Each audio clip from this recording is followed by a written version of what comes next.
Every time I see it, it feels like the first time. The kinky Jew. What? No! Kinkajou, aka the home bear.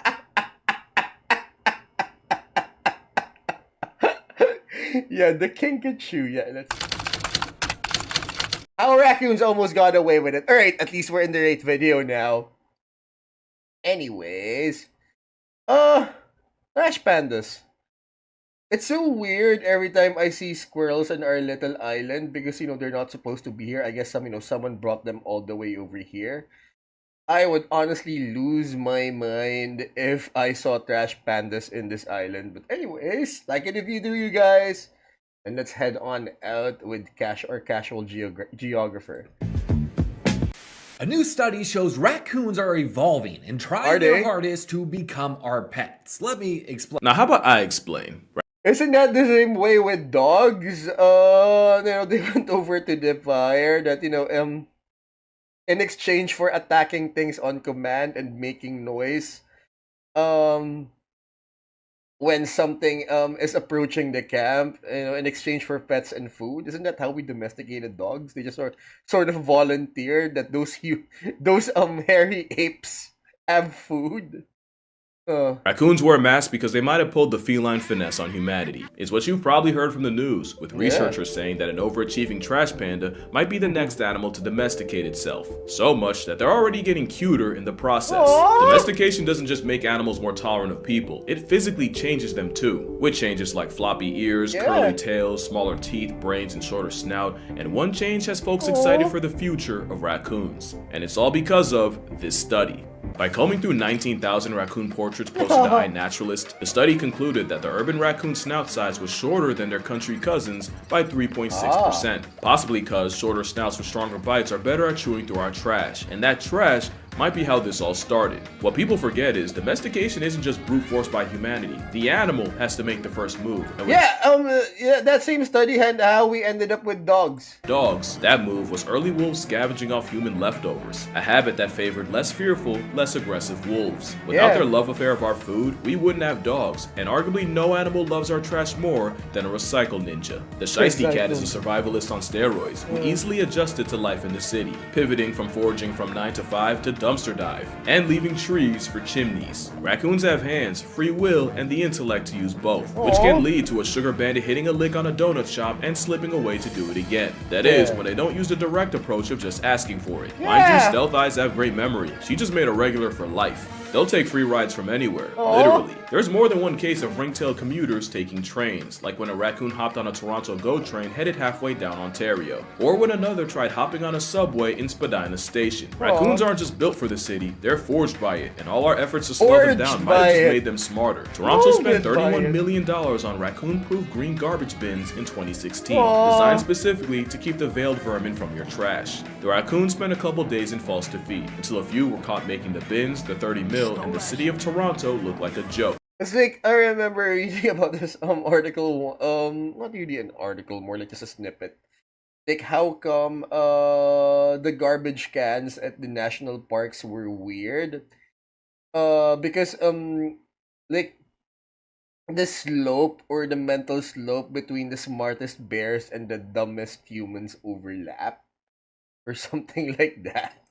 Because nothing is truly raccoon-proof, and many believe that the harder people push to prove otherwise, the more they've accidentally buffed the brain of a bin burglar. In fact, many people have dubbed this excessively street-smart variant as the Uber raccoon. So it would seem that like death, tax... Do they get like rabies? Because I know possums are like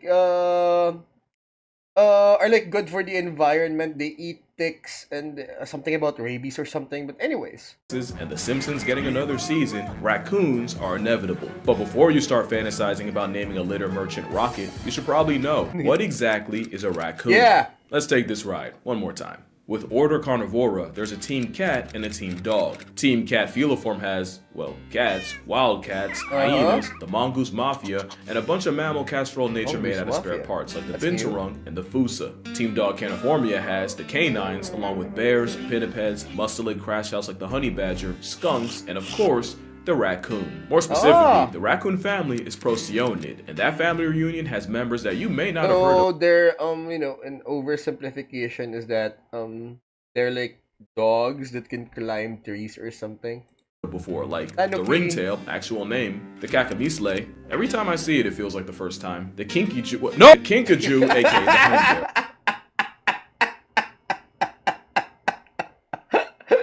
Yeah, the kinkajou. Yeah, let's take the kinkajou.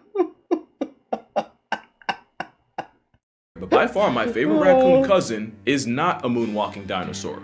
That's just what happens when you put coatis in reverse. If you've been to Mexico, you've definitely seen at least one coatimundi, if not coatimany. And as someone who's been to Mexico, I can assure you that they'll steal your heart along with anything else left unsupervised. It's a habitual hog-nosed thief.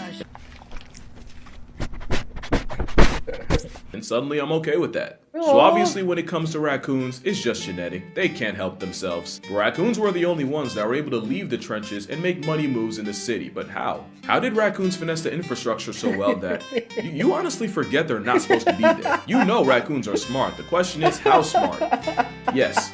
A literal Robin Hood isn't just street smart. They sit at a table with some of the brainiest animals in the world. In 1907, two psychologists tried to power scale the intelligence of the raccoon, and to do it, they used Edward Thorndike's puzzle box. In this method, the subject would have to engineer an escape. Did they like overlap with the smartest raccoons? Did they like overlap with the dumbest humans too? By opening a series of latches to see not only how fast they could accidentally find the answer, but how quickly they could purposely do it again. They both did the same experiment separately, and both came to the conclusion that not only did a bushy-tailed urbanite clear cats and dogs, the raccoon's performance put them right under monkeys. Raccoons are also one of the few animals that passed Aesop's test. In another experiment, 2 out of 8 raccoons were able to figure out that they could reach a marshmallow in a tube with water by dropping stones to raise the level high enough. A third one said, and just sat on the tube and rocked back and forth until it tipped over and the water and marshmallow spilled out. Something a team of PhD students did not see coming. It was never a secret raccoons are cognitively capable. Once upon a time in the 20th century, there was a push to use raccoons as lab animals for neuroscientists and psychologists, but that I mean, do they have like the numbers for it? It's a probability. idea lost steam due to the procedural issues of raccoons breaking out of cages and escaping through vents. Basically, it got to the point where you couldn't tell who was studying who. A deliberate disciplinary choice in the history of bullshit. They got embarrassed by a dumpster puppy and refused to run it back. Honestly, raccoon intelligence comes down to 2 things. One is memory. Raccoons can remember solutions to problems they solved years ago and will just build on that knowledge. A different experiment involved 22 rats, 2 dogs, 4 raccoons, and 5 human children, and this time they'd face 3 light bulbs, one of which would briefly turn on, and the subject would have to identify which one after a delay. At first, the raccoons didn't do too hot. They could pick the right light bulb after a 25-second delay, but the dogs could handle 5 minutes. But what was quickly realized was both the dogs and the rats could only remember which bulb if and only if they were facing the bulbs the entire time. As soon as they moved around and lost visual, they lost the challenge. But raccoons could pick the right light even after spending the delay moving around and being distracted. The only other subjects that could do this were the children. Memory is important, but the second pillar of procyonic prowess is curiosity. It might have killed the cat, but La Poubelle Panda has been living off that.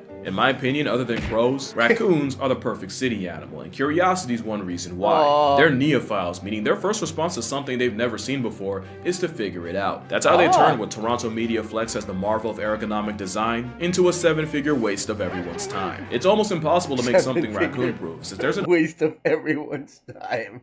Alright, understood. Unsettling overlap between the smartest raccoon and the dumbest human. There we go. See, overlap between well, the one I read was, smartest bears versus the dumbest human. It doesn't help that a rubbish warrior has hands. Fun fact, the animal called wash bear doesn't wash food. They actually wet their paws to enhance the nerves on their fingers, meaning raccoons can see what they're eating with their hands. Speaking of food, it helps that raccoons are omnivores that'll mooch off you, your dog, your cat. They'll food tax your entire family and hit the goofiest animation after. They'll try anything once. Has there been a case of like them actually eating other animals, baby animals, or something like a kitten or a puppy?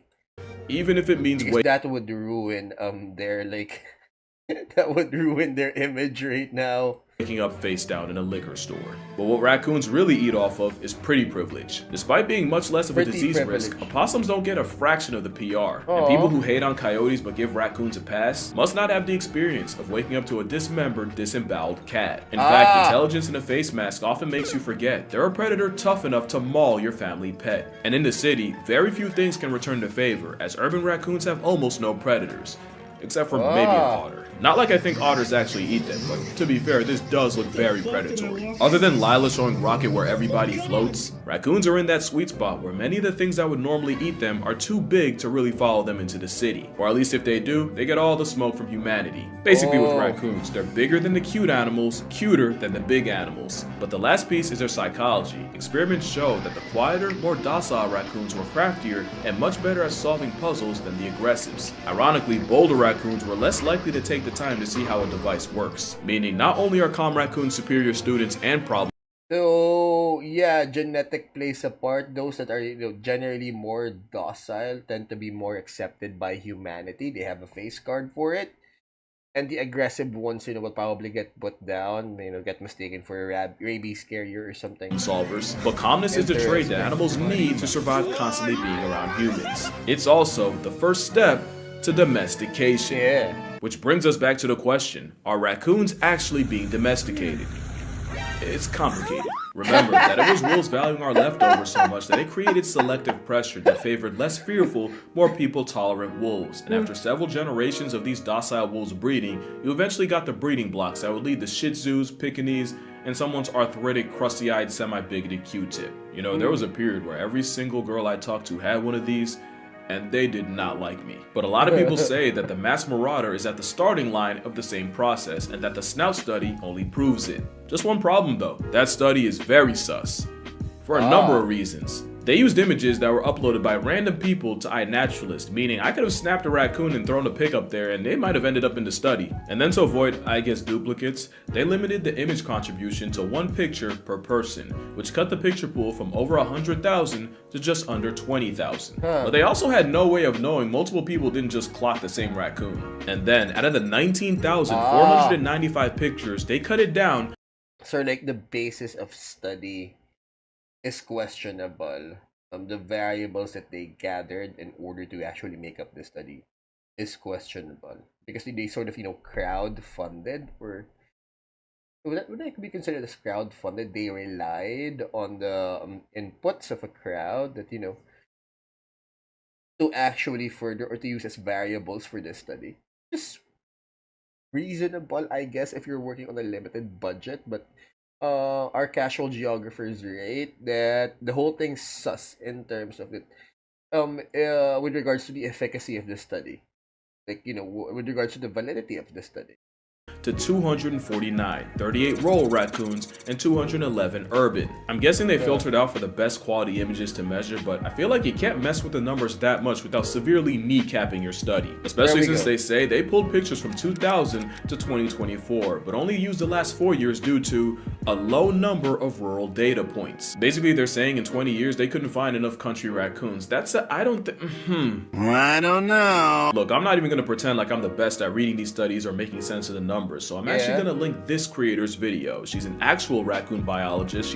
There was actually this study that with regards to peer review, that especially when numbers are involved or when chemical formulas or basically just formulas in general are involved, that other scientists or those peer-reviewed scientists generally don't understand. Admitted that they don't understand. They don't understand the numbers. They just I believe my friend did his due diligence in the appropriate way possible. So even though I don't understand the numbers, I'm gonna approve this. And this is, I guess, the best part of being a VTuber is that during my friend's post-grad, during his time at peer review, I was on that panel. We were good friends. And the way we reviewed it is we went out drinking. I mean, his thesis didn't have anything to do, with anything that's revolutionary. But actually, the whole thing has something to do with tetanus or injuries from tetanus. But it was just a thesis, all right. There's no way it's gonna make it into any medical. Actually, make it into. You know what? Look, I mean, thinking about it now, I'm not sure if it's gonna make it into any legal or medical journal because the study was. I can't say anymore because all I can say is that it has something to do with injuries and the development of tetanus regarding those injuries. But anyways, we went out drinking, and we were like, "Oh guys, by the way, you might be reviewing my shit," and he handed it out. While we were drinking, while we were hanging out. And you know what? Yeah. And it like took me a night to go through like the whole. I went through it that night, and it looks feasible. Here's my stamp of approval. Oh, crap. See, I honestly wouldn't be able to talk about these things if I wasn't a VTuber. If I honestly wouldn't be able to talk about these things if I was a flesh tuber. The only US citizen allowed to study the pygmy raccoon, and the creator of DashCon, which was some lore I was not expecting. But honestly, I'm not as worried about the numbers as I am the fact that the same study even admitted that raccoon snouts can be influenced by the climate, with them getting shorter as it gets warmer. And remember, I said domestication syndrome can come with shorter snouts, but also floppy ears, curly tails, etc. So they took one trait that arguably could be caused by the climate, and I also forgot the way they did it. Some of the rural raccoons were actually living in urban areas. Again, I'm gonna plug Nessie's video. What constitutes rural from urban? That's what makes a study sus, because a suburb or basically a neighborhood can be considered as a rural area. Trash exists. It just so happens to be in the middle of a rural place. She did a much better job at dissecting this study than me, but the more I looked at it, the more it looked like an undergrad statistics project than an actual raccoon study. Which it actually might be. Now let's get to the real reason I'm making this video. I know I just pissed off a whole bunch of people. But guess what, you guys? Check this out, right? An undergrad thesis or an undergrad study, but these type of studies literally lay down the foundation. Right? It can be a basis of it can be a basis of future studies that would disprove, either prove or disprove the statements or the findings in this particular study. These type of studies lay down the foundation for future stuff. By killing their raccoon reverie, but the thing is, I'm not saying raccoons aren't domesticating themselves. I'm also not saying they are. Let me explain. Domestication is a multi-generational DNA-altering process that ends with an animal that kinda needs us to survive. They can't live in the wild, or at least they're not supposed to. Habituation happens on an individual level, where the animal's still wild, their kids are gonna be wild, but they've adopted changes in behavior to take advantage of being around people. When the early wolves became less afraid of people and more comfortable cleaning our plates, that was habituation. And habituation is what you see with a lot of these raccoons getting bolder around people, but they're not trying to become our pets, they're just trying to eat. Does that make sense? Like, you could argue habituation is the first step of domestication, but it doesn't guarantee domestication. They're on their way. A shot of jungle juice could be the first step to becoming an alcoholic, but one shot does not an alcoholic make. You can drink it without ending up in an AA meeting. And even if raccoons are on the road to domestication, you, me... So yeah, he's trying to clarify that yes, they've taken the first step, but that doesn't mean they're going to, go through that journey. Our kids, and even the spawn after that won't be alive to see it. And by that logic, raccoons wouldn't be the only ones. Plenty of animals have habituated to humans. Foxes in London have done infinitely better in cities than in the country, and some researchers have they declared to be fox hunting illegal or something? Even say that their snouts are also getting... I remember there's a Borat episode, of him going to anti-fox hunting rally or mobilization or something. Like, I like to kill animals, yes. Smaller, as rooting through trash has selected for shorter snouts with stronger bites to break through packages and bones. And black bears in places like Aspen, Colorado will regularly commute from the woods into the city to scavenge trash at night, and they've also gotten really bold about it, even breaking into houses and raiding fridges. Elephants in Thailand have habituated to the point of running things like the mafia. You got elephants stopping trucks on the road just to steal their sugarcane. gain. But by far the best, or I guess worst example, is baboons in South Africa being so used to humans meaning an easy meal, now they expect it and will violently run your pockets. But no one's saying baboons, elephants, or especially bears are being domesticated, and black bears are just obese raccoons. Some will claim that black fight back. I guess that's why he wasn't, afraid to just touch the bear. For foxes, but even if they are, nobody you know or will know will be alive to see it. And as cities continue to it took them thousands of years to domesticate dogs. spread, a lot of animals will have to adapt or die. And credit, raccoons adapted the hell out of their circumstances. Raccoons hacked the city game and there's nothing you can do to stop them. Theory of evolution. Toronto is considered the raccoon capital of the world, with up to 100,000 black-eyed bandits free roaming, which would technically make them the largest minority group in Toronto. And if the $30 million dud wasn't proof, these sticky-fingered city slickers are testing humanity in ways few other urbanites could. But at least raccoons make sense in North America. Somehow they've taken their act international to Germany. In 1934, raccoon fur farms were booming, and a local forestry chief released 2 pairs of wash bears to enrich the environment. The result was the raccoon population blew up, and not just them, because years later, a bomb obliterated a farm near Berlin, allowing 30 raccoons to escape, and today, there's an estimated 1 million rogues roaming the country. 1940s Germany yet still did not see that coming. But the most outrageous origin story is how they ended up in Japan. You see, after the 1977 Rascal the Raccoon anime, raccoons became all the rage. So much that Japan was importing over 1,000 a year to satisfy the demand for pets. And thanks to raccoons being some of the worst pets you can have, if they weren't released into the streets by owners, they escaped and invaded the cities anyway. If they could have just taken the time to finish the anime, they probably would have gained the insight that could have avoided all of this. Instead, Japan has been at war with an unknown number of raccoons, who aren't just costing millions of dollars in damage a year, they've done an absolute number on the already endangered Japanese salamander, while also severely stop giving animals as away as gifts, people, unless they're in food form. Eating the very ironic looking raccoon dog. They can't keep getting away with this. But it's not all good for the raccoon. Habituation can be a problem for them too. As funny as a raccoon breaking into a liquor store and getting faded off the moonshine is, there are some unexpected consequences to them eating the same food as us. Like, did you know raccoons can get diabetes? Researchers looked into the ruins in Ontario. That's consequence, alright? They're gonna have to learn how to live and deal with the consequence of eating human food. They found that the city variety had a blood glucose level more than double those in the country. Mom, I'm sorry, I know you don't like me cursing, but I cannot stress how badly you them for dinner. Over by feeding them. A masked up chunk is real cute until you realize they're having the same issues with obesity, diabetes, and other health problems. And remember, Toronto already blew an NBA player's salary trying to stop them. Not to mention the very real issue that raccoons go the way of baboons, where they not only lose all fear and respect for humans, but start getting violent about it too. Because I say it all the time, you could probably finish the phrase for me, but the worst thing an animal can do is what?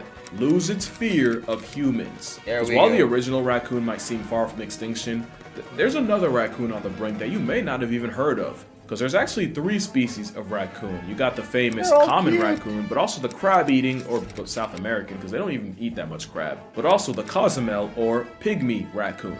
Do you remember how I said Nessie's the only U.S. citizen that's They definitely have, you have to admit, they definitely have the face card for domestication.